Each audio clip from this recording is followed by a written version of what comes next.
올해 52살이었다. 이혼한 지 꼭 3년이 되는 봄이었다. 아이들은 각자의 삶을 살고 있었고 명희는 경기도 수원의 작은 골목 안에 카페를 열어 혼자 운영하고 있었다. 크지도 않고 화려하지도 않은 20평 남짓한 공간이었지만 단골 손님들이 있었고 하루하루 조용히 살아가는 데는 부족함이 없었다. 그날 아침 명희는 오랜만에 카페 문을 닫았다. 동네 주민센터 게시판에서 우연히 발견한 전단지 하나 때문이었다. 묻지마 관광이라는 이름의 버스 여행 프로그램이었다. 목적지를 알려주지 않은 채 출발해 어딘가로 데려가주는 일정이었다. 오전 7시 출발, 저녁 6시 귀환 예정. 비용은 5만 원. 명희는 큰 기대 없이 신청했다. 이혼 이후 혼자 떠나는 첫 번째 여행다운 여행이었다. 집합 장소는 주민센터 앞이었다. 이른 아침의 공기는 아직 차가웠지만 햇살은 부드러웠다. 명희는 가벼운 봄 재킷을 입고 작은 배낭 하나를 메고 나왔다. 버스 앞에는 이미 10여 명의 사람들이 모여 있었다. 대부분 50대 이상으로 보이는 남녀들이었다. 명희는 조용히 줄 뒤쪽에 섰다. 그때였다. 한 남자가 버스 쪽으로 걸어오고 있었다. 짧고 단정하게 정돈된 머리에 짙은 회색 바람막이 점퍼를 걸친 남자였다. 키가 특별히 크지는 않았지만 어깨가 넓고 체형이 단단해 보였다. 나이는 명희보다 조금 위인 것 같았다. 50 중반쯤 되었을까? 눈가에 잔주름이 있었지만 눈빛이 맑았다. 특별히 잘생긴 얼굴은 아니었다. 하지만 한번 보면 괜찮다는 생각이 드는 인상이었다. 남자는 줄에 합류하면서 잠깐 주위를 살폈다. 혼자인 것이 분명해 보였다. 버스 탑승이 시작됐다. 명희는 창가 자리를 골랐다. 창밖으로 흘러가는 풍경을 바라보는 것을 좋아했기 때문이었다. 가방을 무릎 위에 올려두고 자리를 잡는데 옆자리에 누군가 앉는 기척이 느껴졌다. 돌아보지 않아도 알 수 있었다. 조금 전 그 남자였다. 안녕하세요. 낮고 조용한 목소리였다. 명희는 짧게 고개를 끄덕이며 답했고 그게 전부였다. 두 사람은 서로를 더 살피지 않았다. 버스가 출발했고 창밖의 풍경이 바뀌기 시작했다. 남자도 말이 없었다. 스마트폰을 잠깐 들여다보다가 이내 창밖을 내다봤다.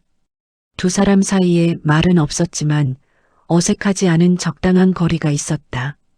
명희는 그게 나쁘지 않다고 생각했다. 이런 여행에서 옆자리 사람이 쉬지 않고 말을 걸어오면 피곤할 텐데 이 남자는 그러지 않았다. 버스는 서울 외곽을 벗어나 고속도로로 진입했다. 봄 햇살이 차창을 가득 채웠다. 명희는 조용히 눈을 가늘게 뜨며 그 빛을 바라봤다. 오랫동안 이런 기분을 느끼지 못했다는 생각이 들었다. 아무 계획도 없이 어디로 가는지도 모른 채 그냥 달려가는 이 느낌. 이혼 전에는 언제나 뭔가를 계획하고 맞춰야 했다. 아이들 일정, 남편의 일 가계부. 그런 것들이 명희의 하루를 가득 채웠었다. 지금은 아무것도 없었다. 그냥 이 버스에 앉아 봄빛 속을 달리고 있을 뿐이었다. 명희는 그게 생각보다 좋았다. 창밖에는 연초록빛 산이 펼쳐지기 시작했다.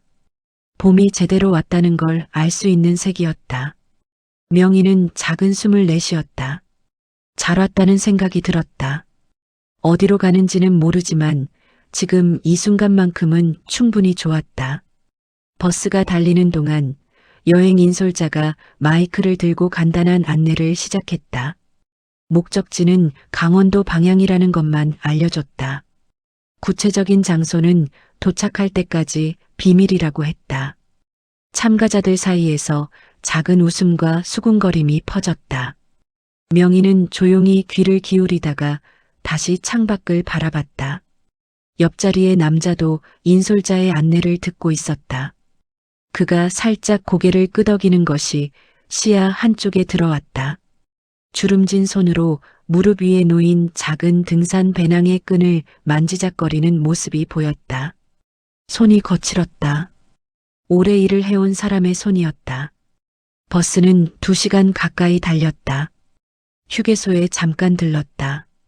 사람들이 삼삼오오 내려 화장실을 다녀오거나 간식을 사러 갔다. 명희도 내려 차가운 물 한 병을 샀다. 다시 버스로 돌아오는 길에 옆자리 남자가 자동 판매기 앞에 서 있는 것이 보였다. 그는 캔 커피 2개를 뽑았다. 버스에 다시 올라탔을 때 그 남자가 조용히 캔 커피 하나를 명희 쪽으로 내밀었다. 달지 않은 거예요. 드실 수 있으면. 명희는 잠깐 그 커피를 바라봤다가 받아들었다. 감사하다고 짧게 말했다. 남자는 고개를 살짝 끄덕이고 자기 자리에 기대었다. 그게 전부였다. 별다른 말은 이어지지 않았다. 명희는 커피캔을 손에 쥔 채 창밖을 바라봤다. 차갑고 적당한 무게였다. 작은 배려였지만 명희는 왠지 그것이 오래 기억에 남을 것 같다는 생각을 했다. 버스는 다시 달리기 시작했다. 인솔자가 중간중간 주변 지역의 이야기를 들려줬다. 강원도 어느 고개를 넘으면 그 지역 특산물이 유명하다든가 어느 저수지 주변에 이야기가 있다든가 하는 것들이었다. 명희는 반쯤 듣다가 반쯤은 졸음에 눈을 감았다. 버스의 진동이 은근히 잠을 불러왔다. 얼마나 지났을까? 눈을 떴을 때 창밖의 풍경이 완전히 달라져 있었다. 야트막한 산들이 이어지고 길 양쪽으로 이름 모를 야생화들이 군데군데 피어 있었다. 어딘가 깊은 곳으로 들어온 기분이었다. 옆자리의 남자도 창밖을 바라보고 있었다. 그의 옆모습을 보니 꽤 오래전부터 이런 여행을 해온 사람처럼 편안해 보였다. 무릎 위에 올려둔 손은 조용했고 눈빛은 차분했다. 혼자 왔지만 외로워 보이지는 않았다. 그냥 익숙하게 혼자인 사람의 표정이었다. 명희는 그 옆모습을 잠깐 바라보다가 다시 창밖으로 시선을 돌렸다. 버스가 속도를 줄이기 시작했다. 인솔자가 마이크를 들었다. 자, 여러분. 오늘의 목적지에 거의 다 왔습니다. 사람들이 창밖을 내다보며 웅성거렸다. 좁은 산길을 돌아 나오자 작은 마을이 모습을 드러냈다. 오래된 돌담이 이어지고 그 너머로 봄꽃이 한창인 마당들이 보였다. 어딘가 시간이 멈춘 것 같은 조용하고 아늑한 마을이었다. 명희는 자기도 모르게 창문에 이마를 가까이 했다. 아름다웠다. 버스에서 내리자 봄산의 공기가 한꺼번에 쏟아져 들어왔다. 명희는 크게 숨을 들이마셨다. 풀냄새와 흙냄새가 섞인 도시에서는 맡을 수 없는 냄새였다. 인솔자의 안내에 따라 일행은 마을 산책로를 따라 걷기 시작했다. 좁은 돌길 양쪽으로 낮은 돌담이 이어졌고 담장 너머로 복숭아꽃과 벚꽃이 지기 직전에 아름다운 빛을 뿌리고 있었다. 명희는 천천히 걸으며 카메라를 들었다. 오래된 핸드폰이라 화질이 좋지 않았지만 그래도 이 풍경만큼은 남겨두고 싶었다. 그런데 돌길의 경사가 급한 곳에 이르자 배낭의 한쪽 어깨 끈이 갑자기 풀려버렸다. 아직 오래 쓴 배낭이 아닌데도 버클이 헐거워진 모양이었다. 명희는 걸음을 멈추고 배낭을 내려 살폈다. 버클을 다시 끼워 넣으려 했지만 잠금 방향이 어긋나 있어서 혼자서는 쉽지 않았다. 그때 뒤에서 인기척이 느껴졌다. 제가 한번 봐도 될까요? 뒤를 돌아보니 옆자리 남자였다. 이정호. 아직 이름도 몰랐다.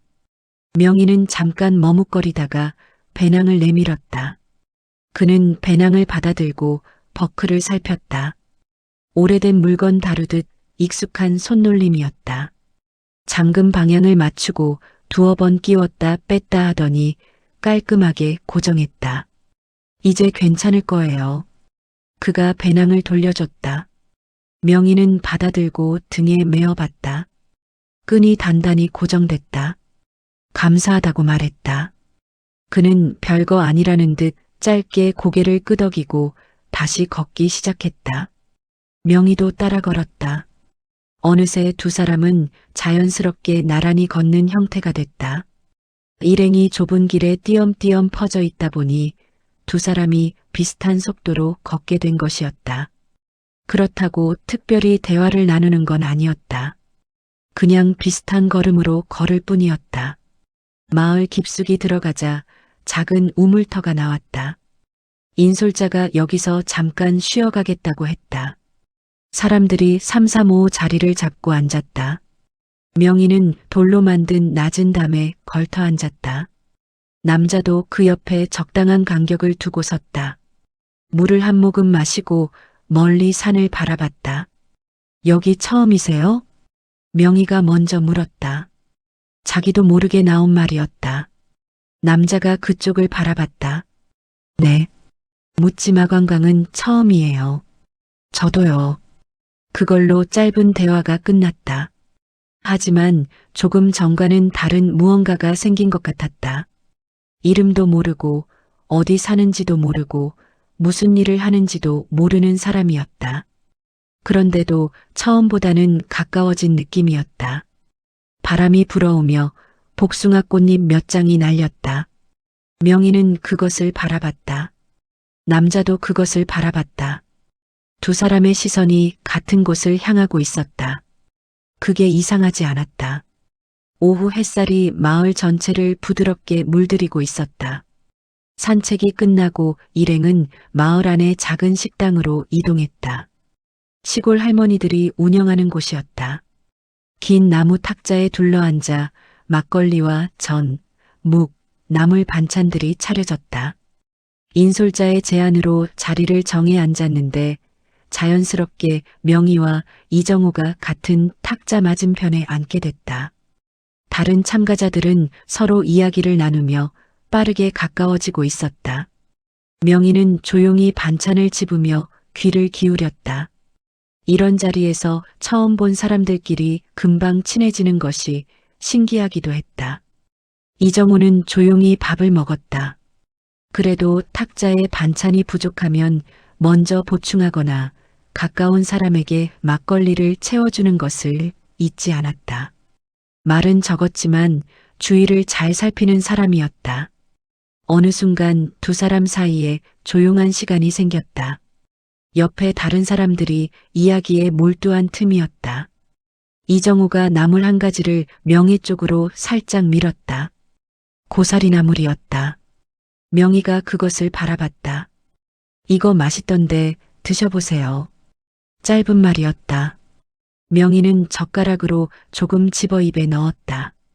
간이 세지 않고 담백했다. 맛있다고 했다. 그가 작게 끄덕였다. 그렇게 짧은 대화가 조금씩 이어졌다. 서울 어느 동네에서 왔는지, 이런 여행을 혼자 다니는 것이 어색하진 않은지, 강원도에 와본 적이 있는지, 깊지 않고 가볍지도 않은 딱 처음 만난 사람과 나눌 수 있는 이야기들이었다.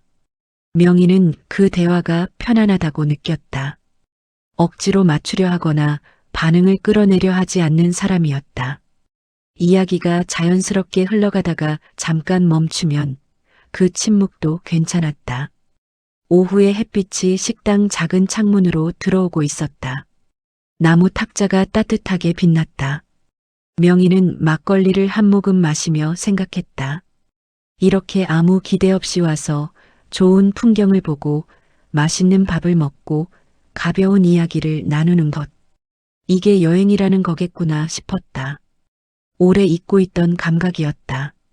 밥을 다 먹고 나서도 한동안 차를 마시며 쉬었다.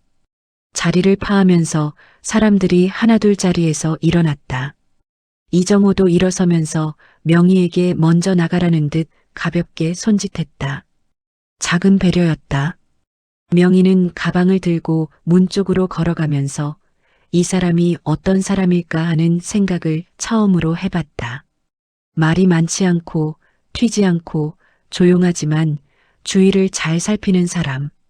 그런 사람이 명희는 왜인지 편했다. 버스로 돌아가는 길에 두 사람은 다시 자연스럽게 나란히 걸었다. 이번에는 아무 말도 하지 않아도 됐다. 봄 오후의 햇살 속에서 그냥 걷는 것으로 충분했다. 버스가 다시 출발할 무렵 인솔자가 예상치 못한 공지를 했다. 날씨와 도로 상황으로 인해 귀환 시간이 늦어질 것 같다고 했다. 당일 여행이 1박 여행으로 변경될 수도 있다는 이야기였다. 근처 펜션에 자리를 알아보겠다고 했다. 일행 중 일부는 당황한 기색이었다. 몇몇은 괜찮다며 오히려 기대하는 표정이었다.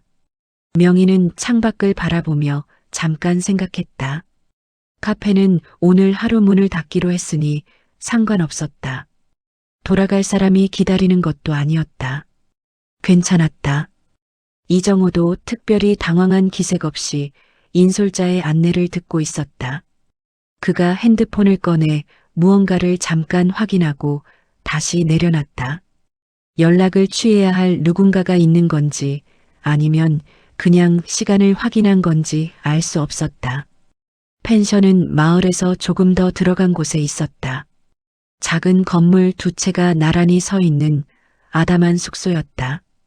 인솔자가 방 배정을 시작하면서 문제가 생겼다. 방수가 부족했다. 일행보다 방이 2개 모자랐다. 인솔자가 양해를 구했다. 혼자 온 분들 중에 같은 방을 쓸 수 있는 분이 있느냐고 했다. 여성끼리, 남성끼리 2쌍을 맞춰야 한다고 했다. 여성 혼자 온 분들이 2명이었다. 명희와 또 다른 여성 1명이었다. 두 사람은 방을 같이 쓰기로 했다. 방으로 들어가 짐을 내려놓고 나서 명희는 창가에 잠깐 앉았다. 창밖으로 해질녘의 산이 보였다. 주황빛이 번지는 하늘이었다. 아름다웠다. 저녁 식사는 펜션 마당에서 바비큐로 진행됐다. 인솔자가 미리 준비해온 재료들로 고기를 굽기 시작했다. 마당에 피워 올린 불빛이 어둠 속에서 따뜻하게 빛났다. 명희는 불 가장자리에 조용히 앉아 있었다. 이정호는 그 맞은편에 앉아 있었다. 사람들이 떠들고 웃는 소리 사이에서 두 사람은 가끔 눈이 마주쳤다. 어느 쪽도 먼저 시선을 피하지 않았다. 저녁을 먹고 나서 사람들이 하나둘 들어가기 시작했다. 마당에 남은 사람이 적어졌다. 명희는 자리에서 일어나 불끄트머리 쪽으로 걸어갔다. 여기까지 와서 이 하늘을 그냥 들어가서 놓치고 싶지 않았다. 하늘에는 별이 가득했다. 서울에서는 좀처럼 볼 수 없는 하늘이었다. 명희는 고개를 들고 한동안 그것을 바라봤다. 누군가 옆에 다가오는 기척이 있었다. 이정호였다. 그도 하늘을 올려다봤다. 말없이 나란히 같은 하늘을 바라봤다. 별이 가득한 강원도의 밤이었다. 한참 후에 그가 조용히 입을 열었다. 요즘 자꾸 이런 데 오고 싶다는 생각을 한다고 했다. 일상이 지치는 게 아니라 그냥 잠깐 다른 데 있고 싶은 것 같다고. 명희는 그 말이 무슨 뜻인지 알 것 같았다. 자신도 그런 마음으로 이 버스에 탔으니까. 저도요. 그것만 말했다. 그것으로 충분했다. 두 사람은 한동안 더 별을 바라봤다. 봄밤의 공기가 조금씩 차가워지고 있었다. 명희는 그 자리에서 이 남자의 이름이 이정호라는 것을 처음으로 알게 됐다. 그가 먼저 소개했다. 명희도 자신의 이름을 말했다. 밤이 깊어지면서 마당의 불씨가 꺼져갔다. 사람들이 대부분 방으로 들어간 뒤에도 명희와 이정호는 마당에 남아 있었다. 나무 의자 2개가 나란히 있었고 두 사람은 거기 앉아 차를 마셨다. 인솔자가 펜션 공용 공간에 차와 물을 챙겨뒀기 때문이었다. 보리차였다. 따뜻하고 담백했다. 이야기가 조금씩 깊어졌다. 이정호는 수원 사람이 아니었다. 의정부에서 살고 있다고 했다. 건설 쪽 일을 오래 해왔다고도 했다. 명희는 자신이 카페를 운영하고 있다는 것을 말했다. 크지 않은 곳이지만 혼자 하기에 적당하다고 했다. 이야기가 잠깐 멈췄다. 이정호가 찻잔을 두 손으로 감싸쥐고 말했다. 혼자 사는 시간이 길어지면 이런 여행이 더 필요해지는 것 같다고. 어디든 나가서 움직이지 않으면 그 안에 갇히는 기분이 든다고. 명희는 그 말을 듣다가 조용히 고개를 끄덕였다. 그 마음을 알았다. 결혼해 있는 동안에는 혼자라는 감각을 느껴본 적이 없었다. 이혼하고 나서야 처음으로 알았다. 혼자라는 것이 꼭 외로운 게 아니라 그냥 익숙해지는데 시간이 걸리는 것이라는 걸. 명희는 그것을 이미 3년에 걸쳐 천천히 익혀왔다. 바람이 불었다. 명희는 재킷깃을 여몄다. 이정우가 그 모습을 보고 말했다. 들어가시겠어요? 많이 쌀쌀해졌네요. 명희는 일어섰다. 둘은 찻잔을 공용 공간에 가져다 놓고 각자의 방 쪽으로 걸었다. 복도 앞에서 방향이 달랐다. 명희의 방은 오른쪽, 이정호의 방은 왼쪽이었다. 오늘 좋은 이야기 나눌 수 있어서 좋았어요. 명희가 먼저 말했다. 이정호가 고개를 끄덕이며 대답했다. 저도요. 내일 아침 식사 전에 마을 한 바퀴 돌 수 있다고 했는데 일찍 일어나시면 같이 걸어도 좋을 것 같아요. 명희는 잠깐 생각하다가 그러겠다고 했다. 그럼 내일 봬요. 잘 주무세요. 네, 한 선생님도 잘 주무세요. 두 사람은 각자의 방으로 들어갔다. 명희는 방에 들어와 불을 끄고 이불 속으로 들어갔다. 창밖에는 여전히 별이 가득했다. 오래전부터 알고 지낸 사람처럼 편안하게 이야기가 흘렀던 저녁이었다. 명희는 그것이 좋았다는 생각을 하면서 눈을 감았다. 얼마 지나지 않아 잠이 들었다. 다음 날 아침 이른 새벽에 두 사람은 약속대로 마을 산책길을 함께 걸었다. 말이 많지 않아도 괜찮은 걸음이었다. 이슬이 맺힌 풀밭을 지나고 돌담 옆 좁은 길을 걸으며 봄 아침의 공기를 함께 마셨다. 돌아오는 길에 이정호가 유자차를 2잔 사왔다. 명희는 그것을 받아들고 작게 웃었다. 따뜻하고 달콤한 맛이었다. 버스는 오전 10시에 안쪽에서 눈을 떴다.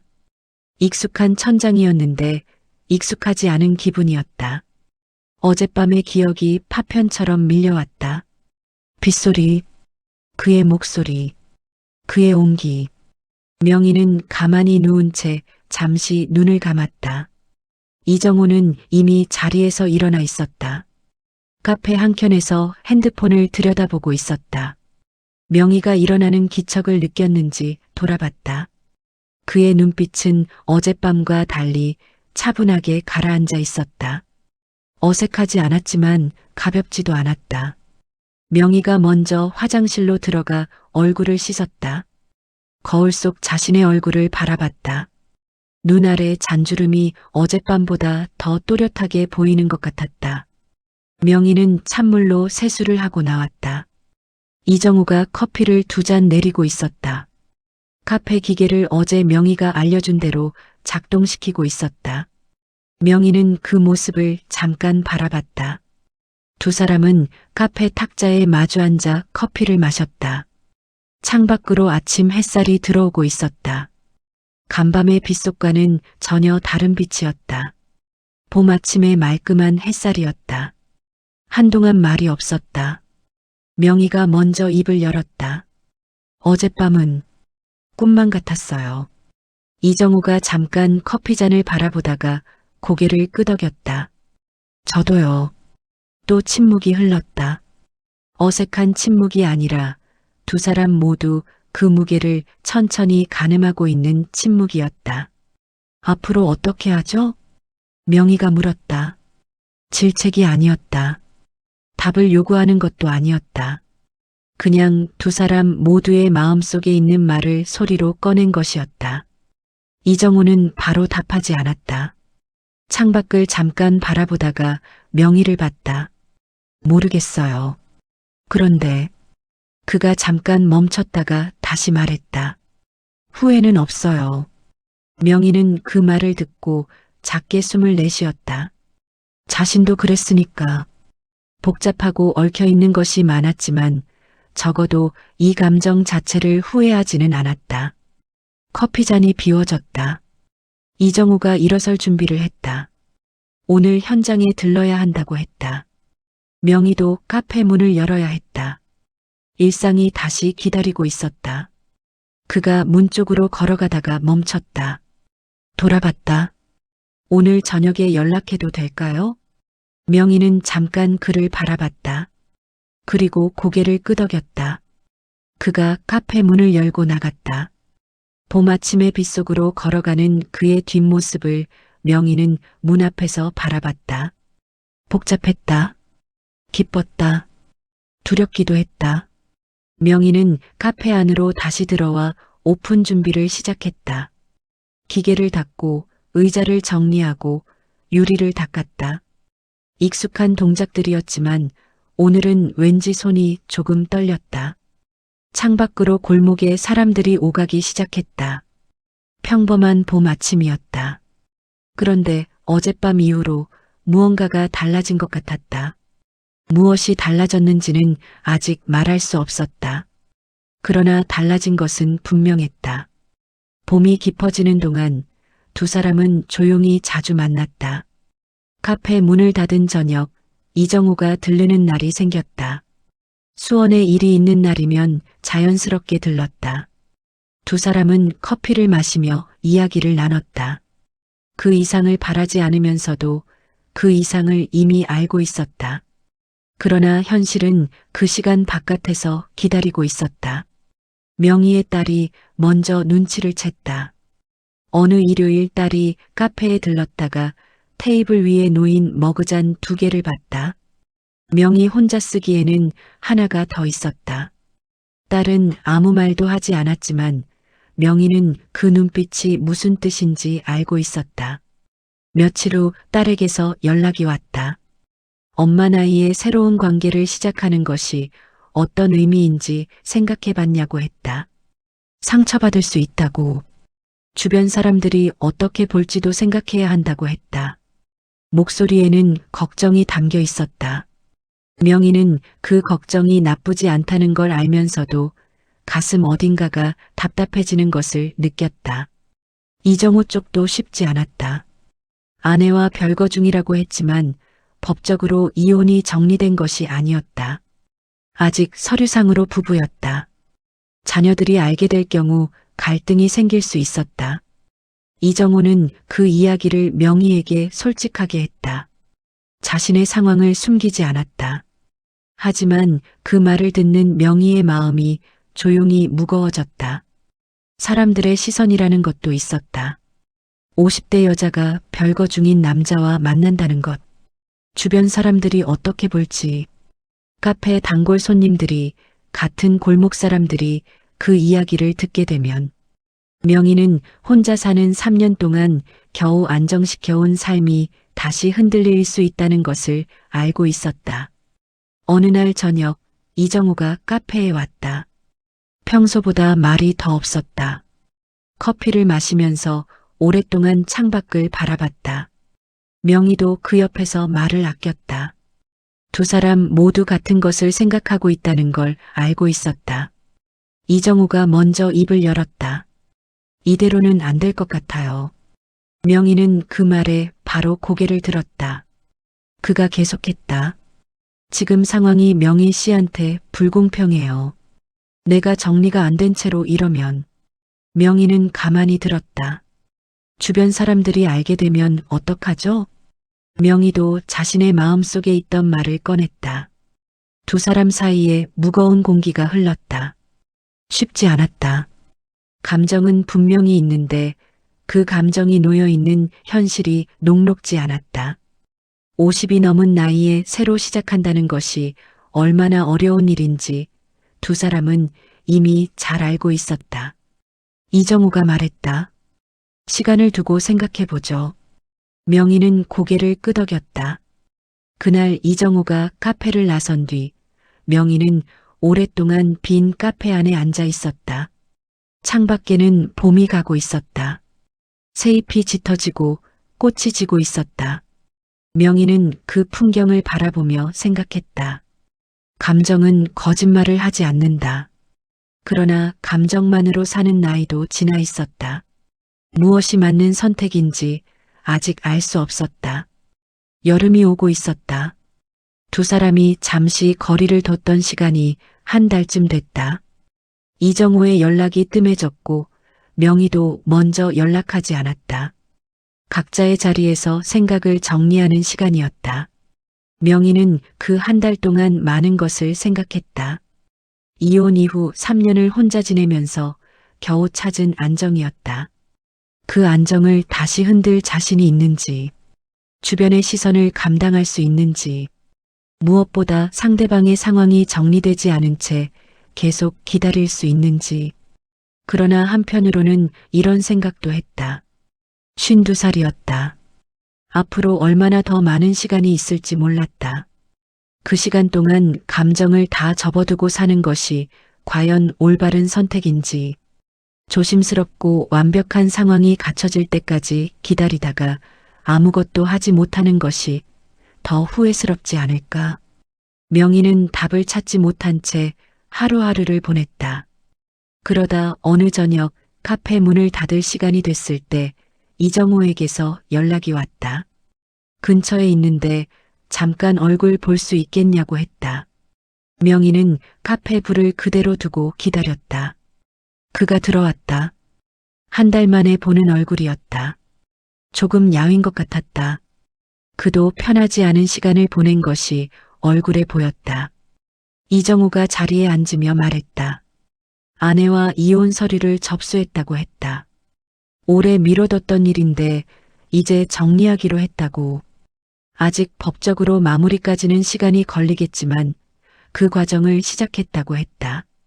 명희는 그 말을 들으며 바로 무언가를 말하지 않았다.